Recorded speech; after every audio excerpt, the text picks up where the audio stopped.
This thing is 7, 8 feet tall, makes horrendous sounds. Worldwide, people report seeing a strange creature. It was breaking branches off trees and eating the sap. Its strength was amazing. From China and Siberia to India and North America. If I would have known what was going to happen, I wouldn't have come in here. I just thought this could very possibly be a Bigfoot. Many believe it's a myth or a hoax. And he brought a pair of these. It is a hoax phenomenon, yes. It's also a misperception phenomenon. But for those who have encountered this creature, there is no doubt. There's something out there for sure That exists.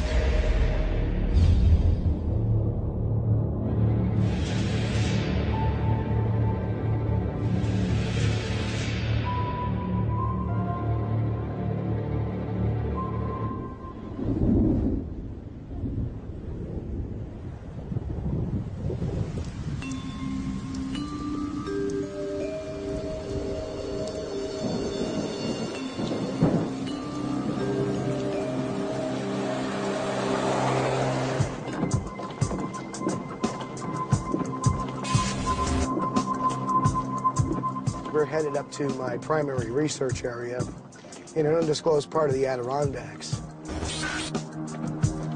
Steve Culls is a former New York private investigator who is now turning his sights on Sasquatch. This area has had 30 years worth of sighting reports. My lifetime mission is to get some kind of DNA evidence, along with some photographic evidence, audio evidence, to put together a big picture to prove it to science that, yes, the Sasquatch does exist.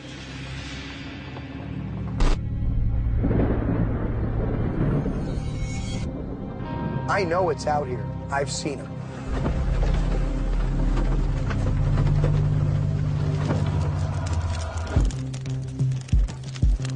Culls says his encounter occurred during a camping trip in 2011 as he walked to his car to get batteries. I get my batteries, and I decide to shine my flashlight to the road. At about 300 feet, there's this telephone pole, and there was something standing there, 8 foot tall.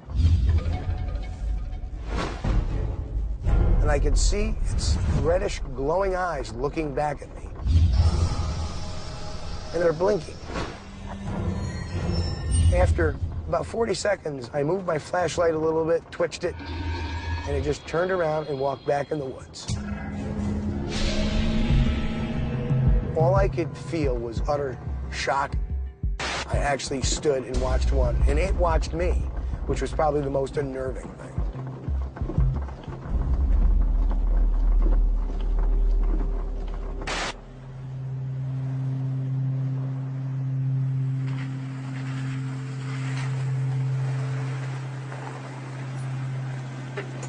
Culls now returns to the site of that encounter. Hey guys, you ready to do this? Ready to do it. With a search team. All right, what are we using tonight?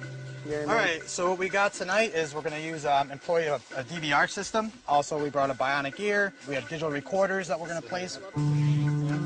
Gary Robusto will supervise the team's high-tech gear aimed at capturing evidence. What's the plan of attack tonight? So I know where to set the equipment up, or I know where to have a camera. Let's deploy the trail cams to our west, deploy the DVR to the east. Right. With the sighting I had, given the history of this place, I think that'll be the best place for the DVR.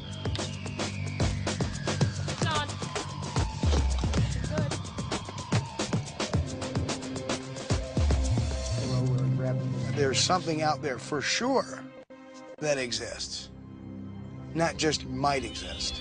I say chances are very high for me to get you over there in the cave and natural shelter. Something big, something just absolutely incredible. First there was the abominable snowman in the Himalayas, now Bigfoot in South Dakota. People in Little Eagle are so scared that every night squads of men with loaded rifles take off in search of Bigfoot. Kuhl's accounts appear similar to eyewitness reports all over the world. It was breaking branches off trees and eating the sap. Its strength was amazing. He was probably 4 foot or better across the shoulders. He was probably 7. Eyes were very bright yellow, and they were luminescent. Поворачивайся, он стоит выше деревьев, что ли. Я такого видел. Just a hairy monster on the corner of the woods. I'd never been so scared in my life. Stories of Sasquatch or Bigfoot, the Himalayan Yeti, the Chinese Yeren, and others have long been told on nearly every continent. There's a great deal of consistency in Sasquatch reports, most of which appear to be adult males. The large, hair-covered, broad-shouldered, massive-chested animal with a short, thick neck, often described as no neck, long arms reaching below the knee, a face with a flattened nose, deep-set eyes, often brow ridges, sometimes a conical head. Pretty consistent.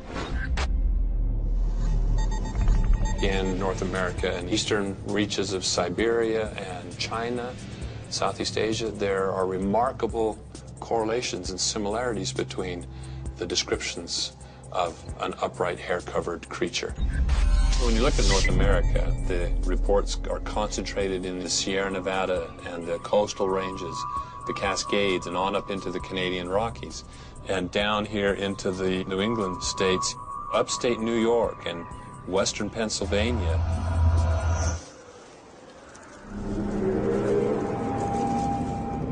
But most in the scientific community do not believe that this creature exists. To me, I see Bigfoot as a problem. There's thousands of people that claim to have seen it, and there's no physical evidence for it. So either the animal is elusive or it doesn't exist. We invent monsters in our image, and a monster version of us is probably going to be a big hairy animal. So right away, it's not a stretch for us to sort of reinvent him independently around the world. Well, I think it's pretty unlikely that an animal of that size could go undetected in North America for a long period of time.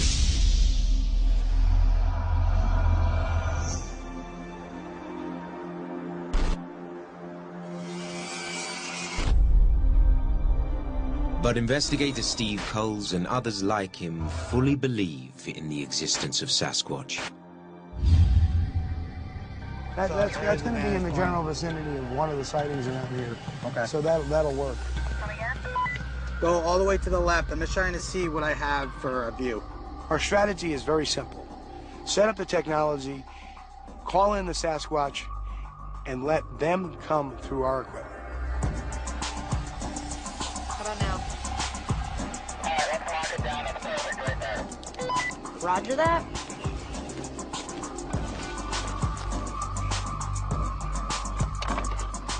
What we're doing here is we're going to put a motion-activated infrared camera, and once we turn it on, any motion will activate it.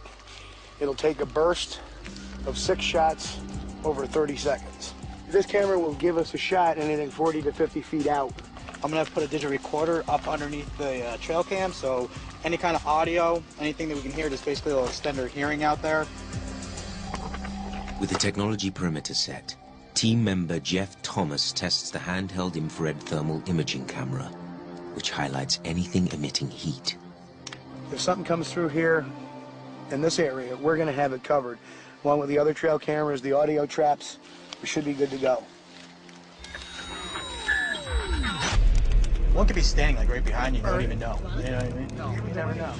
Coles and his team are now ready to begin looking for Sasquatch. But most sightings happen suddenly and without warning, which is exactly the case with a group of Idaho high school students.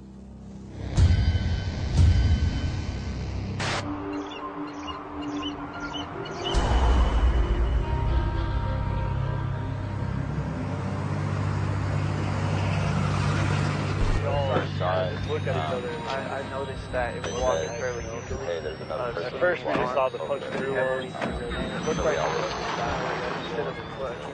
It was February. It was pretty cold. It was an overcast day. It had just gotten done snowing.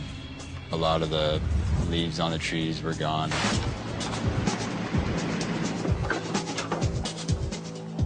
We were gathering data for our environmental science class. We had been up here 2 times before to test the amount of erosion that occurs within the canyon.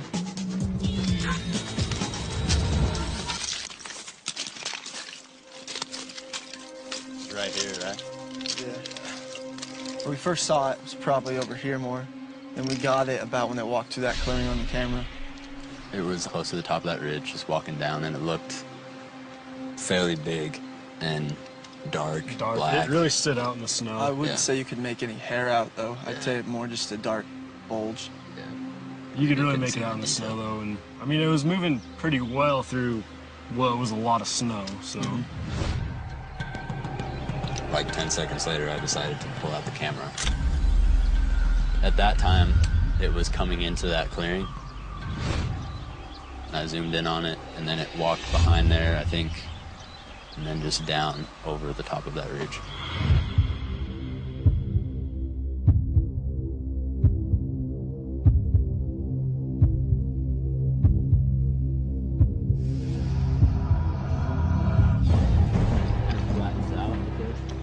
We just kept watching the thing until it disappeared.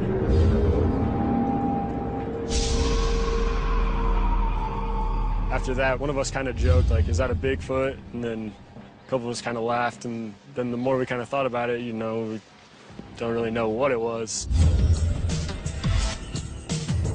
It's obviously something that we don't know. It's obviously something mysterious, but I'm not going to come here and say it was a Sasquatch. I never really thought too much about Bigfoot before, but this definitely put it in my mind that there's definitely the possibility.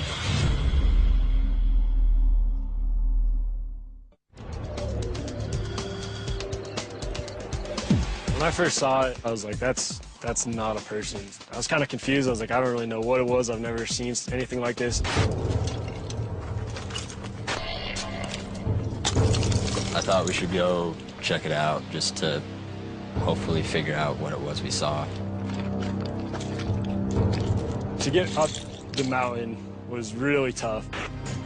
It took us close to an hour, I'd say. We found the line of tracks that came down the ridge this way. We saw a lot of snow punches showing that something had definitely walked there recently. There was one particular footprint that stuck out, and you could see some, it looked like toe marks defined in the footprint. I'm in outdoors a lot. I know what a moose track looks like. I know bear tracks. I can tell fresh tracks versus old tracks. I haven't really seen anything like that before. It was a little like, well, that's weird, you know. I don't really know what that is. Like, it was bigger than a human footprint, but it looked a lot like a human footprint. When I looked at the track and realized it wasn't anything I had seen before, I just thought, you know, this could very possibly be a Bigfoot.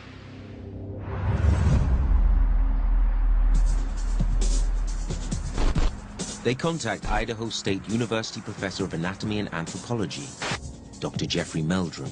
As a student of both human and comparative primate anatomy, I can offer some expertise in evaluating the likelihood of the image on a piece of film or video being simply a man in a fur suit, or something else, something yet to be accounted for.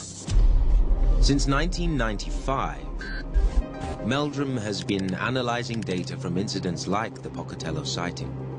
I have to admit my first reaction was, here's some high schoolers that are bored, and here's a fun way to spend the weekend. But what at first glance might have been taken to be just a practical joke started to weave a very interesting story that indicated maybe they did see something that warranted further investigation. Meldrum, who has amassed more than 200 casts and photos of footprints from reported Sasquatch sightings, examines the photo evidence that the teens captured. This footprint differs from a human footprint most decidedly by the lack of an arch and in the lack of a well-differentiated ball of the foot. This footprint displays many of the characteristics that I would look for in a typical Sasquatch track. The broad heel, the relatively long heel to length ratio, the toes disposed across the foot in a more squared-off fashion, and less differentiation in the size of the big toe relative to the remaining toes. All those features would combine to suggest that this may very well be the real deal.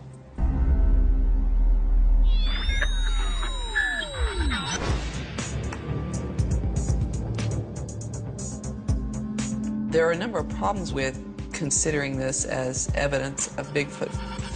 Dr. Katie Gonda is a biological anthropologist with the University at Albany State University of New York. She has tracked primates for 2 decades. When in the wild, when you see footprints, you rarely see footprints that are this perfect. Footprints or handprints or variable depth, they're smeared. This looks like a stamp was made. So this footprint actually looks like something that will be marching very hard and moving vertically up and down as it moved through the forest. That's very inconsistent with the way that most animals move. Many animals with a gait like that would be gliding along, and they would be leaving smeared footprints, not footprints with a deep impression.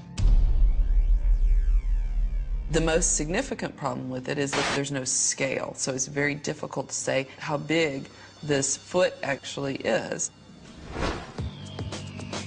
The Idaho footprint is inconclusive at best, so Meldrum turns to the video captured by the students. I'm just impressed. I mean, you can see the outline of it. You can see its joints, the elbow, the wrist, the curve of the hand.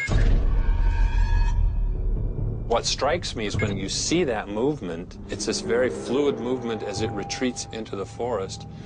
I get the impression of a massive body with large shoulders and very massive, powerful arm, a low set, forward set head on these massive shoulders. I never really thought too much about Bigfoot before, but this definitely put it in my mind. This may be a video of a fleeting encounter with a Sasquatch, but again, it falls far short of the standard of evidence required to demonstrate the existence of this creature. So in that sense, it's only suggestive. The footprint that I saw would be very unlikely to have been made by the animal that was filmed here. This animal is walking kind of bent over. It's not walking along, and it's very clear that that footprint would have been made by something that was really stamping hard and vertically into the snow. Based on that evidence, I would say it would be difficult to conclude that it's anything other than a bear. It looked very much like a bear moving through some brush and then going back down on all fours at the end. That's what it looked like to me.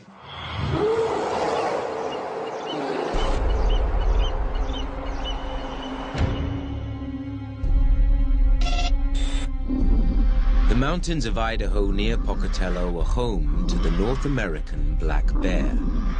We have lots of known or probable misidentifications.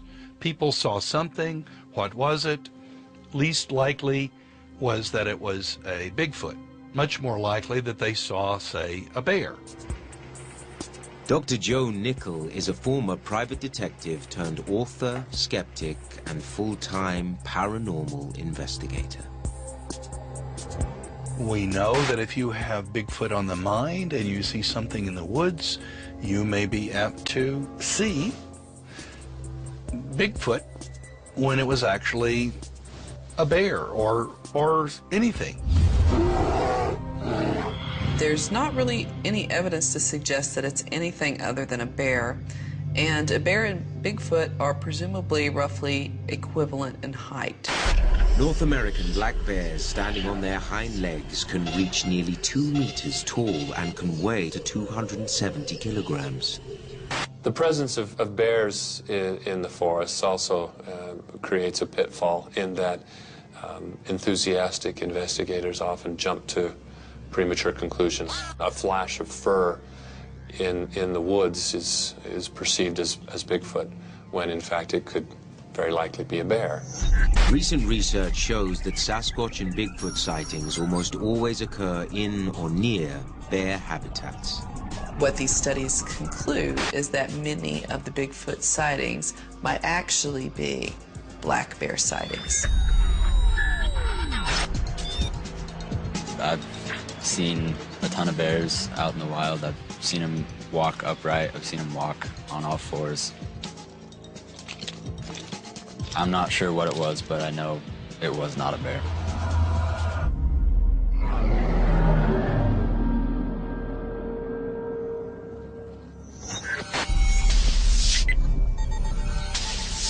Back in New York's Adirondack Mountains, investigator Steve Culls is counting on capturing that conclusive evidence through his ongoing search for Sasquatch. We have the technology perimeter, so the whole idea is to get it across the technology perimeter.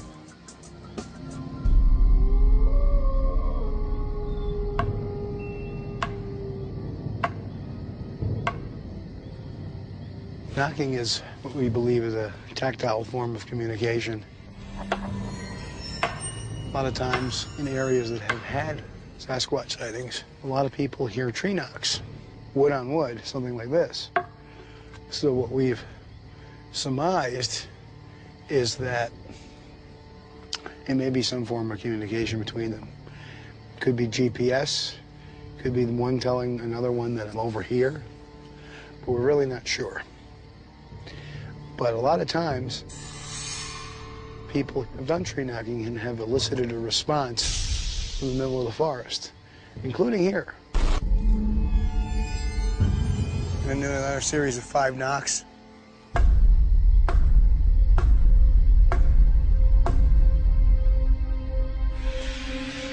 We're knocking and waiting, and perhaps it will encourage them to come in and take a look at us.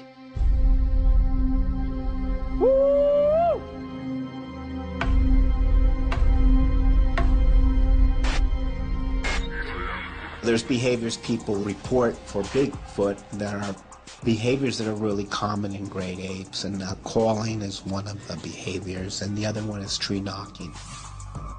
Mammalogist and anatomist Dr. Esteban Sarmiento has studied primates extensively in the field. The animal doesn't want to confront you because it might take too much energy for him to beat you up, or he might get beaten up. So it's easier for him to call from far away and tell you, hey, I'm here, be careful.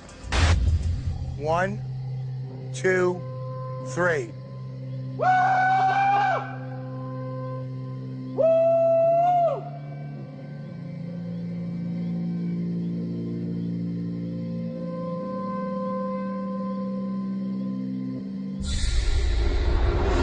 Did you hear that? That way. This way. No, it's behind us. It came from behind us. Why did it come down behind? Where the cars are. I swear it went that way myself. Hey, stay put. Stay put. Sounds like it's walking this way. We're hearing something with the parabolic mic. Something that sounds like footfalls. So we got Jeff out there with the thermal imager, scouting around. We're gonna send Melissa, Amy, and Stacy up on patrol to the north to see if they're able to hear anything, pick anything up. The 3 women patrol the exact stretch of road where Culls says he had his most recent Sasquatch encounter. We're using what's called a parabolic dish. It enhances anything that's going to be making any kind of a noise or movement up to what, 500 yards? 500 yards.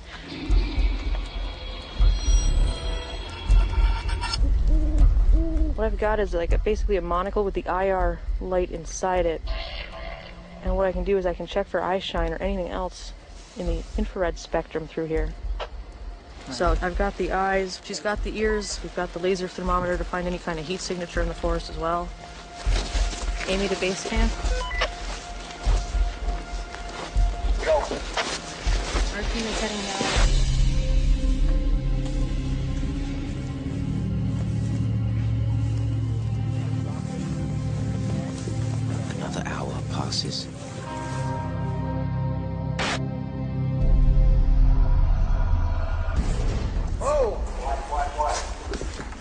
got a heat signature, boys. The thermal imaging camera picks up something moving nearby. Did you record it? I did. Yes.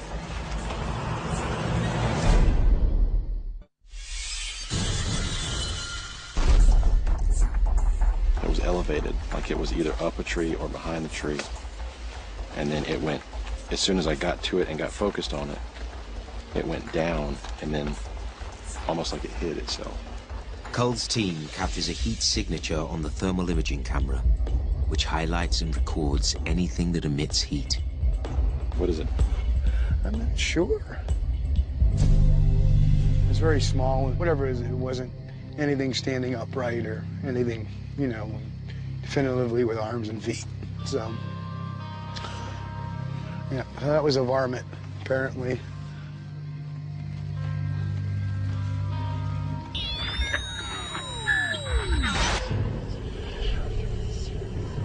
Most scientists worldwide believe people like Steve Culls are searching for a creature that does not exist. We know that some of the cases are hoaxes. They've been admitted to, they've been proven. We have a number, for example, of people like Ray Wallace who made fake Bigfoot feet. He arrived at work early one morning and he brought a pair of these wooden feet. He walked around the construction site like this in soft soil. And that is how the legend of Bigfoot began. Another famous hoax was a few years ago. There were those Georgia boys who put together some part of a Bigfoot costume and some rank meat and froze it in ice. This is a creature that it wasn't normal. The men say they dragged the 7-foot body out of the woods and called noted Bigfoot hunter Tom Biscardi. I'll tell you this, what I seen, what I touched, was not a mask that was sewn on a bear hide. That's a whole pig, guys. Is it? Son of a gun. That's disgusting. So the question is, can we human beings, without fail, always tell a real Sasquatch, a real Bigfoot, from a guy in a suit?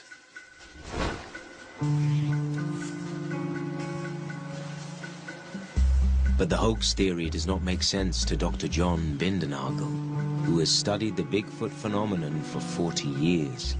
As far as the eyewitness accounts go, they go way back to the mid and late 1800s. People were seeing Sasquatches. They didn't know how to categorize them as called wild man or a monster.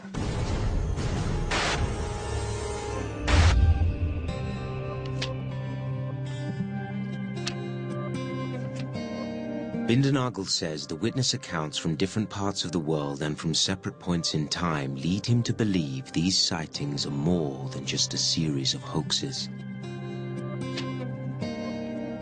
The eyewitness accounts are very interesting, partly because of the consistency, and partly because it's not like people come forward wanting to talk about this. In many cases, you have to drag it out of them.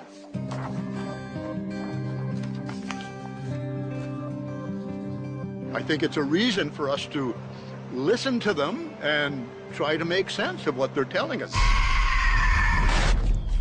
Things that are obvious hoaxes are few and far between. You know, when I pull out the drawers in my laboratory in which are archived these footprints, I mean, there are some that are kind of questionable. There's only a few that are obvious, blatant hoaxes.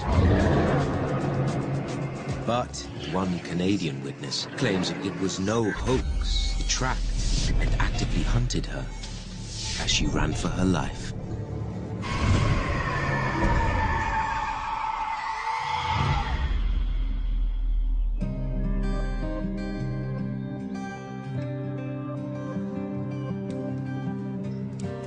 I've been living here in the Cowichan Valley since 2000, but I came to Vancouver Island in 1991. My husband has taken me through most of the Cowichan Valley via the back roads hunting and deer hunting and so on and so forth, so I know them fairly good.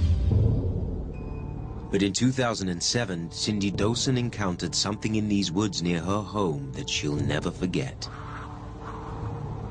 It was actually very dark. April had been a very rainy month. I have never been to the spot before except for that day. I think looking back, if I would have known what was going to happen, I wouldn't have come in here. I walked up the road and entered in just on this old game trail right here. And I just sort of deviated off this game trail because I was taking pictures of this archer right here when I turned around and looked, and there was 2 deer running right beside me, within feet of me. Those deer were not even one iota afraid of me. They were worried about what was behind them. So I scooted out that way because I didn't want to intercept whatever's coming up this way.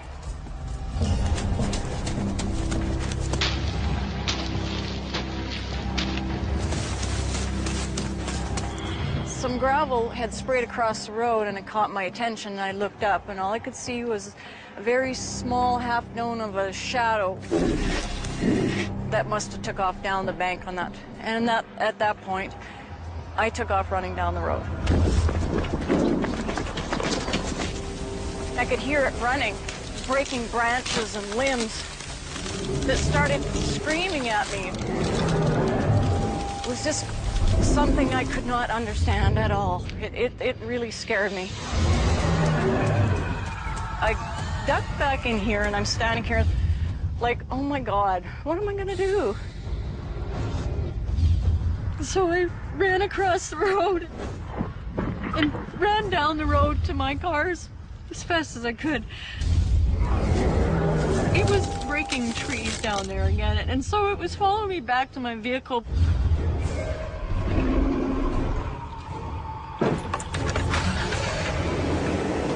I drove home and I got in the door and I started crying. I did not anticipate Bigfoot, Sasquatch, or anything of that. I didn't believe in it. You know, you're so close to a road and you're so close to civilization, yet something so profound and so weird would make you feel that uncomfortable. I could hear it breaking branches and limbs that started screaming at me, and I could hear it running. We have reports of intimidation behavior, various forms, chest beating, projectile throwing, snag crashing, pushing of dead trees or even live trees in the direction of someone. There's a lot of reports of this. Aggressive behaviors reported by Cindy Dozen and others have been documented in other animals, including apes. Tree shaking is very much guerrilla behavior. It's intimidation, release of tension, and the loud vocalizations are also very ape-like. Apes, like many mammals, have a home range where they feed and spend most of their time, and within that there may be a territory that's defended. Based on witness descriptions, Bindernagel suggests the theory that Sasquatch could be a primate, closely related to great apes. I think the ape model is a very useful model because, the long arms and the short, thick neck is very ape-like. A lot of the behavior is very ape-like, stone throwing, the very loud vocalizations, the very strong smell that occurs sometimes. Witness reports commonly describe the behavior and appearance of Sasquatch as ape-like.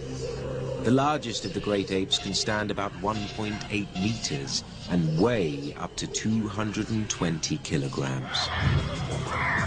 And while there's no evidence of great apes ever living in North America, some believe that the ape theory is not that far-fetched. We really have a pretty good picture of it. And so you have this hypothesis that this is an upright great ape living in the forest of North America. North America provides the food and resources and habitat for such a great ape. And there is a very solid geological record of large mammals crossing the Bering Strait from Asia into North America. Most dying out, but in the Sasquatch, possibly not. It's very unlikely that Bigfoot is another great ape that's just been forgotten about, missed by the scientists and ignored by history. We would have fossil record that would show a greater likelihood, and it would not depend entirely on the kind of very weak evidence that we have. I work with the Nigeria Cameroon chimpanzee, which lives in Central Africa. But despite 20 years of tracking them and working very consistently in the field, I've only seen them about 10 times. And those sightings are very fleeting. But they leave behind very definitive evidence, such as feeding traces. That's how we track them. They leave behind fecal material. They leave behind footprints that are very easy to see and to track. So I would find it very unlikely that you would not find good evidence of such a large mammal in North America. There's another theory that Meldrum raises to try to explain encounters like this one in Idaho. If such a creature does exist, it could be a species yet to be identified. Large mammals continue to be found. The list of new species of primates is surprisingly long. I mean, we're talking about dozens of species, and many of which have yet to be fully described and published in the scientific literature. So there still is plenty of room for discovery. In the 1990s, a new type of chimpanzee was discovered in the Congo called the billy ape. And early in the 20th century, a new subspecies of gorilla, the Cross River gorilla, was identified in Africa. If Bigfoot exists, there's probably a new genus that's very closely related to humans. But right now, we really don't have enough evidence to reach any conclusions as to what it is. There's an amazing amount of information which obviously falls short of conclusive proof of the existence of a new species, but is very suggestive and compels me to pursue this. It takes the form of photographic evidence. Add to that the trace evidence of footprints and other forensic information. There's an impressive body of data that begs for further investigation and further analysis.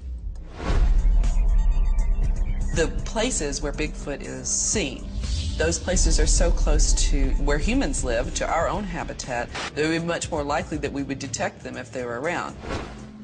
We track relatively rare and endangered species pretty well. So Bigfoot has gone beyond being an endangered species. I mean, he's not, by the reports, Bigfoot's not endangered at all. He's commonplace. He's in New Jersey. He's in suburban areas. He's all over. The more we have reports of them, when we have so little evidence of an actual one, is suspicious.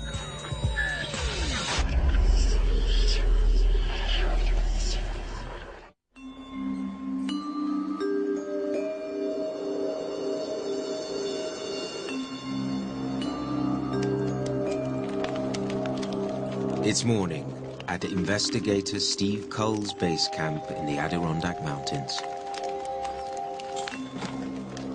He and his team are anxious to find out if their high-tech gear captured any sight of Sasquatch.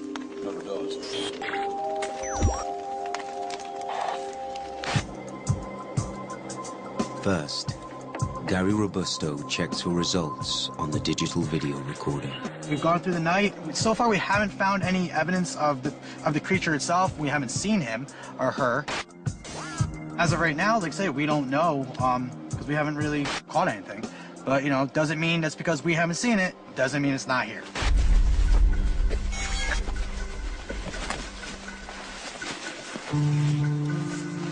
Coles next turns to the motion-activated trail cameras around the camp in the hope that they capture definitive evidence.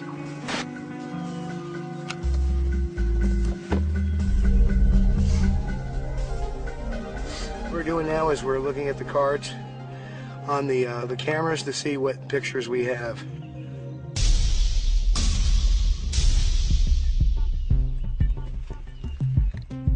Well, what we have is this camera was activated by something. Hard to say. It looks like that might have been me putting it in. Yep. That's Gary. Yep. That's this morning. That's me. Okay, that's when I picked the camera up. They come up empty-handed. Okay, so that's the pictures. We got zip for today. So So, back to the drawing board.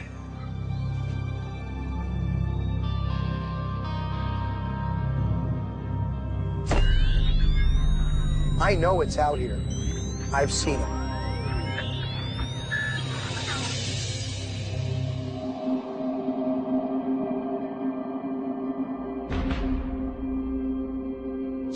The lack of conclusive evidence leads many to believe that Sasquatch is merely legend, myth, or folklore. We're watching a major myth develop in our lifetime. We're watching it. We're spectators to it.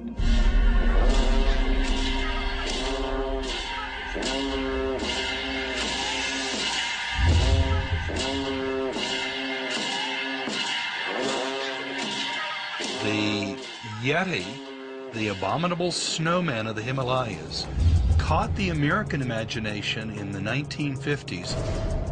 The Eric Shipton photos of the big tracks. And pretty soon our Bigfoot began to take on Yeti-like features. And so these are well-known processes in cultural migrations and in folkloric processes. Many different cultures have similar types of animals in their own mythology. It could possibly be that it's something that's deep in the human psyche, that we need to think that there's something big and scary out there. Almost everybody has their version of the boogeyman. Some people who have interpreted the Sasquatch in myth as the bogeyman or the boogeyman invented by Aboriginal parents to keep their children close to home. I think it may have been used in that way, but that does not necessarily discount its existence as a real creature. I'm willing to see a great deal of reality in myth. Having seen depictions of the Sasquatch in Aboriginal masks and pressed on totem poles, and having talked with Aboriginal elders who said, yes, we're talking about a real animal here, just like we depict beavers and wolves and orcas or whales.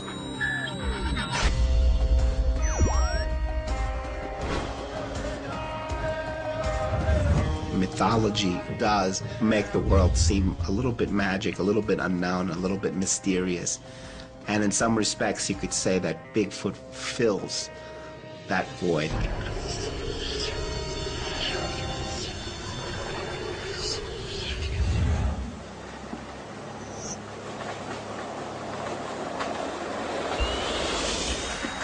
Something out there for sure that exists. But all these theories are not enough for Steve Coles, the Idaho teenagers, Cindy Dozen, and others around the world who believe they've crossed paths with this creature.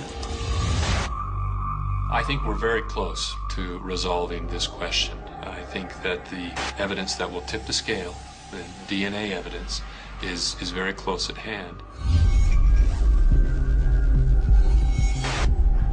I believe if they bring me proof, strong scientific proof would have to be a carcass of Bigfoot, bones of something that might be related to Bigfoot, camera trap evidence.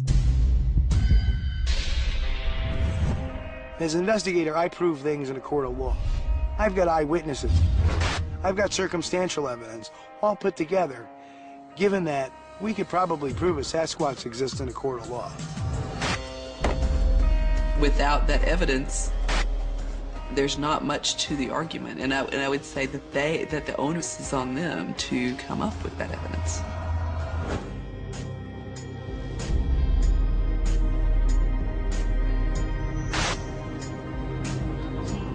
It seems that Bigfoot is part of the human condition, whether it's a real physical entity or not. Brand new Paranatural explores the question of life after life at the same time next week. Stay tuned for a Drugs Inc. premiere on the Alaska Heroin Rush.